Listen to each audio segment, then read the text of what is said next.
In the village of Amani, lived a young woman named Nia. Nia had been the cherished only child of a doting mother, who indulged her every whim from an early age.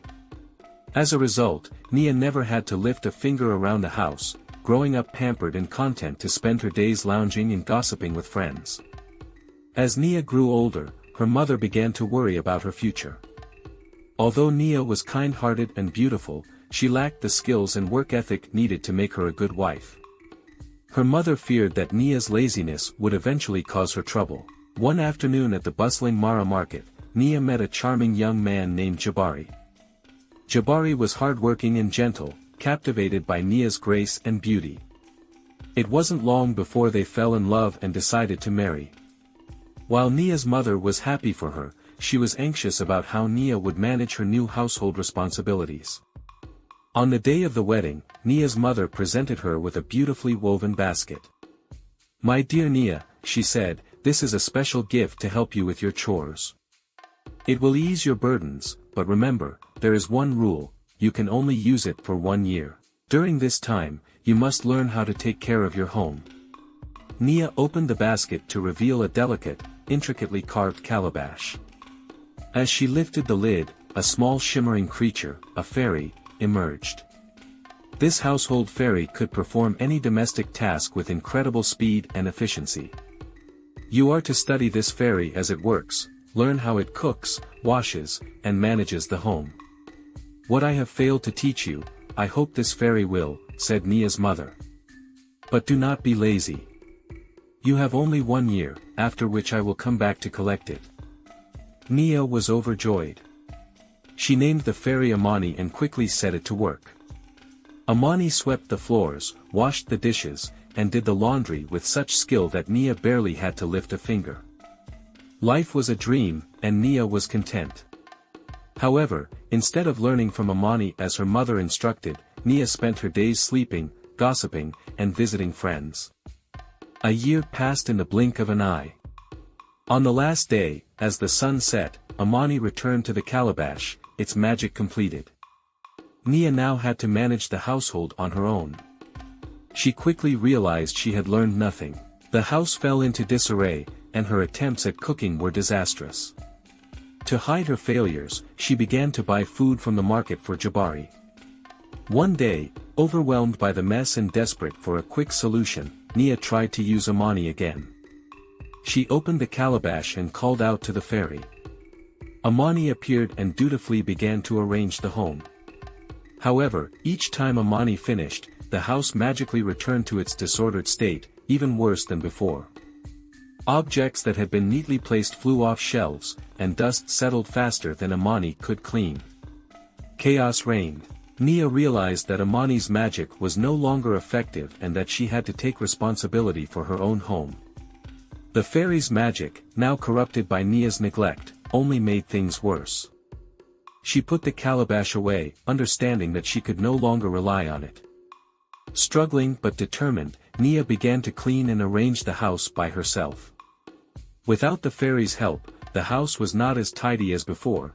She lacked Amani's precision and speed, and every task took her twice as long. She tried her best, but the house remained in a state of semi-disarray. When Jabari returned home that evening, he noticed the mess.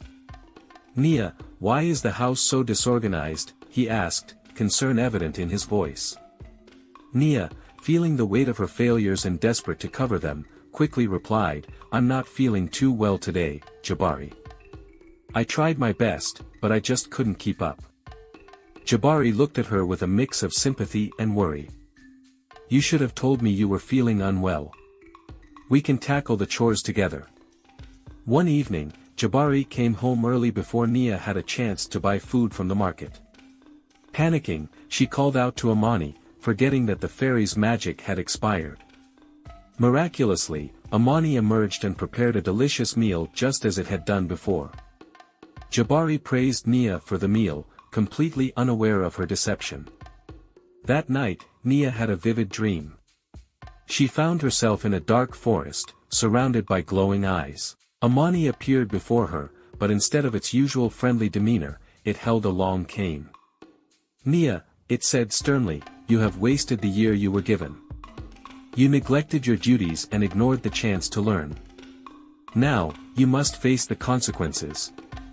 But before Nia could respond, Amani began to beat her with the cane. Each strike stung, and she cried out in pain and regret.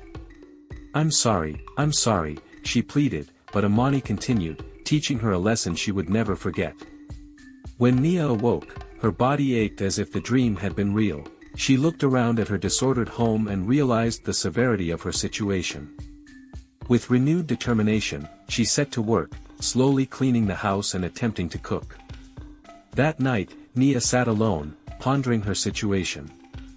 She decided to take a bold step. She opened the calabash and called out to Amani one last time.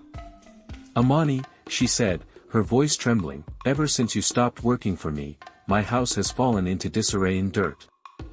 I have resorted to buying food for my husband, but if he finds out, he will be furious.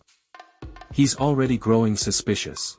I understand you can't help me with cleaning, cooking, or other chores directly, but there is no rule against guiding me. So, from now on, even if you can't do the work, please teach me how to do it properly. Amani looked at her thoughtfully and nodded. Very well, Nia, I will guide you, but you must be the one to do the work. The next morning, Nia woke up early, determined to make things right. With Amani's guidance, she started cleaning the house. Amani's instructions were clear and precise, and although Nia struggled, she found herself improving with each task. She learned how to sweep properly, wash dishes, and prepare meals. Jabari noticed the gradual improvement and was pleased. The house began to look more orderly, and the meals tasted better. Nia felt a growing sense of accomplishment and pride in her work. Over time, Nia's skills improved significantly. She no longer relied on bought food and could prepare delicious meals for Jabari. The house became a warm, welcoming home, reflecting the effort she put into it. Jabari's suspicions faded, replaced by admiration for Nia's hard work and dedication. One day, Nia's mother came to visit, knowing that the year had long passed. She had come to collect the fairy. Nia led her mother to the room and handed her the calabash, but before her mother could leave, Nia called out to Amani one last time. Amani, she said softly, thank you for guiding me and teaching me how to manage my home. The fairy emerged from the calabash, shimmering and wise. Nia, it said, remember what you have learned. Do not be lazy, pay attention to details, and do the right thing at the right time.